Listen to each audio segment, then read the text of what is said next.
J'aime les paradoxes que la vie propose. C'est dans l'enfermement qu'on trouve la liberté. Vous prenez Solzhenitsyn, vous prenez Mandela et bien d'autres. La créativité n'est jamais aussi féconde que quand elle est bridée. Alors quand on ose dire que les artistes ne sont pas et que l'art n'est pas essentiel, on touche quelque chose d'extrêmement puissant en l'individu parce que ça remet en cause tout ce qu'il est.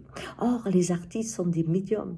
Ils ont cette intuition quand ils vont au fond d'eux-mêmes, du futur, de l'avenir. Ils sont les utopistes qui créent les grands traits, qui permettent après à ceux qui aiment construire, bâtir sur les rêves de certains. Mais ils sont aussi ceux qui permettent de mettre des mots, de comprendre ce qui nous arrive et de le transcender, d'en faire des résiliences. C'est extraordinaire. Donc aujourd'hui, ils vivent quelque chose qui est un état de germination. On les coince, on les méprise, on les humilie, on ne leur donne pas d'espace. Alors ils vont ouvrir le plus grand des espaces. Et quand leurs mots, leur image, leur réalité va enfin apparaître et toucher nos âmes, alors le monde de demain pourra se projeter très différent de celui d'un banquier, n'en doutez pas.